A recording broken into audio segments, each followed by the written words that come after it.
আসসালামু আলাইকুম, সবাই কেমন আছেন? আশা করি ভালো আছেন। তো আপনার দয়া আলহামদুলিল্লাহ খুব ভালো আছি। তো আজকের ভিডিও টপিক হচ্ছে কি, আপনার কাছে পাসপোর্ট আছে কিন্তু বিদেশ যাওয়ার মতো কোনো টাকা নাই।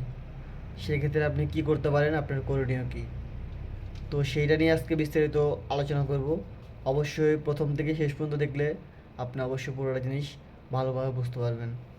তো সর্বপ্রথম আমার চ্যানেলে যদি নতুন হয়ে থাকেন অবশ্যই সাবস্ক্রাইব করে পাশে থাকবেন, যাতে আপনাদেরকে নতুন নতুন ভিডিও দিয়ে আমি আনন্দ দিতে পারি এবং আপনাদের যদি কাজে লাগে।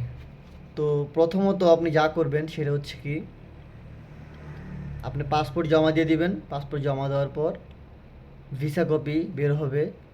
ভিসা কপি বের হলে পাসপোর্ট ভিসা কপি এগুলো নিয়ে আপনি চলে যাবেন আপনার নিকটস্থ প্রবাসী কল্যাণ ব্যাংকে। প্রবাসী কল্যাণ ব্যাংক, আমি আবারও বলছি প্রবাসী কল্যাণ ব্যাংক।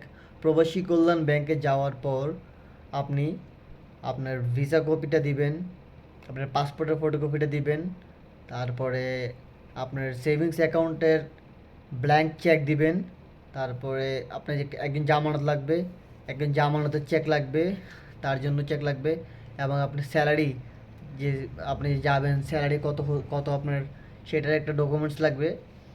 এই সবগুলো জিনিসপত্র নিয়ে আপনি প্রবাসী ব্যাংক প্রবাসী কল্যাণ ব্যাংকে জমা দিবেন।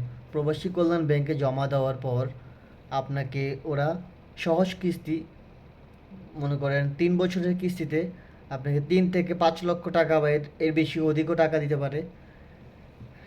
তো এই প্রসেসটা, এই টাকাটা পাওয়ার জন্য আপনার অবশ্যই এই সবগুলো ডকুমেন্ট সুন্দরভাবে প্রবাসী কল্যাণ ব্যাংকে গিয়ে জমা দিতে হবে, এবং অবশ্যই একজন জামিনদার লাগবে, এবং তারও সেম এনআইডি কার্ডের ফটোকপি এবং যা যা প্রয়োজন সব কিছু লাগবে।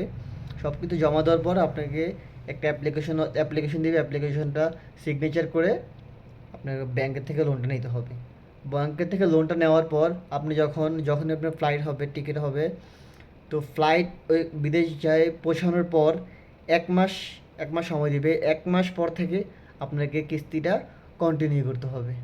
তো কি দেখা গেল, আপনি 1 টাকা লাগলো না, সব টাকা প্রবাসী কল্যাণ ব্যাংক দিবে।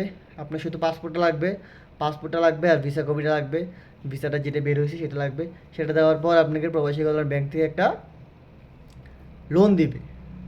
সেই লোনটা 3 বছরের কিস্তি, সহজ কিস্তিতে, 3 বছরের সহজ কিস্তিতে। 3 লাখ হোক, 4 লাখ হোক, 5 লাখ হোক, 6 লাখ হোক বা 7 লাখ হোক, যত টাকা নেন আপনি, 3 বছরের সহজ কিস্তিতে আপনাকে লোনটা পরিশোধ করতে হবে। অবশ্যই পরিশোধ করতে হবে।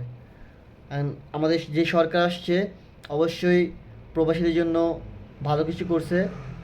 প্রবাসী কল্যাণ ব্যাংকে বলে দিয়েছে যে আমার প্রবাসী যারাই আসুক না কেন, অবশ্যই অবশ্যই তাদের কাজটা যেন দ্রুত গতিতে হয় সেটা অবশ্যই পর্যবেক্ষণ করবেন।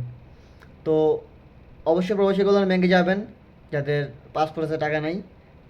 তো আজকে ভিডিও পর্যন্তই। সবাই ভালো থাকবেন, সুস্থ থাকবেন। আসসালামু আলাইকুম।